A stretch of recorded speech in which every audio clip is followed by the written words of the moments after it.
వచ్చే ఎన్నికల్లో మూడోసారి ముచ్చటగా విజయం దక్కించుకుని దేశంలోనే రికార్డు సృష్టించాలని భావిస్తున్న ప్రధానమంత్రి నరేంద్ర మోడీ ఆ దిశగా అడుగులు ముమ్మరంగా ముందుకు వేస్తున్నారు. ఒకవైపు ప్రజలను, మరోవైపు మత ప్రాతిపదికన కూడా ఆయన ఆకర్షిస్తున్నారు. ఇన్ని చేసినా పార్టీ పరంగా కూడా తన ప్రభావాన్ని కోల్పోకుండా ఉండేలా చాలా వ్యూహాత్మకంగా ముందుకు సాగుతున్నారు.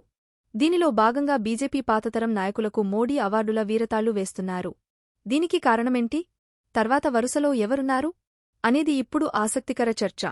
ఇప్పటి వరకు చూసుకుంటే గత వారంలోనే ఇద్దరు కీలక నాయకులకు ప్రధాని నరేంద్ర మోడీ దేశ అత్యున్నత పౌర పురస్కారాలను ప్రకటించారు. వీరిలో దక్షిణాదికి చెందిన వెంకయ్యనాయుడు, ఉత్తరాదికి చెందిన లాల్ కృష్ణ అద్వానీ ఉన్నారు. వీరిద్దరూ బీజేపీకి సమఉజ్జీలు. 90లలో దేశవ్యాప్తంగా బీజేపీని పరుగులు పెట్టించడంలో వీరి కృషిని ఎవరూ తీసేయలేదు. అయితే మోడీ పాలనా పగ్గాలు చేపట్టిన తర్వాత వీరి ప్రభావం తగ్గిపోయింది. వివిధ కారణాలతో వీరిని బీజేపీ పక్కన పెడుతూ వచ్చింది. ప్రత్యక్ష రాజకీయాల నుంచి వెంకయ్యను తప్పించి ఆయనకు ఉప రాష్ట్రపతి పదవిని కట్టబెడుతూనే బీజేపీలో జోక్యం చేసుకోకుండా అచేతనం చేశారనే వాదన అప్పట్లోనే వినిపించింది. ఇక అద్వానీ వయోవృద్ధులు కావడం, మోడీ వ్యూహాలు వేరే ఉండడంతో ఆయనను కూడా తప్పించారు.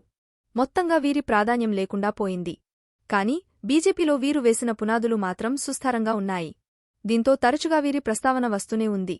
ఎన్నికలకు ముందు పార్టీలోన అన్ని వర్గాలను తనవైపు తిప్పుకోవాలంటే వదిలేసిన వారికి కూడా ప్రాధాన్యం ఇవ్వక తప్పని పరిస్థితి మోడీకి ఏర్పడింది. ఈ క్రమంలోనే ప్రధాని మోడీ వెంకయ్యకు పద్మవిభూషణ్, అద్వానీకి తాజాగా భారతరత్న ప్రకటించారనే చర్చ సాగుతోంది. వీరికి తాను ప్రాధాన్యం ఇస్తున్నానని, వదిలేయలేదని మోడీ బలమైన సంకేతాలు ఇచ్చి పార్టీలో తన ఆధిపత్యం నిలుపుకునే ప్రయత్నం చేశారు. ఇక ఈ వరుసలో మిగిలింది మరో ఇద్దరు కీలక నాయకులు.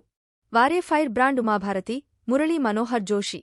అయితే వీరికి ఇప్పటికిప్పుడు ఎలాంటి అవార్డులు ప్రకటించకపోయినా రాజ్యసభకు పంపించే అవకాశం ఉండడం గమనార్హం.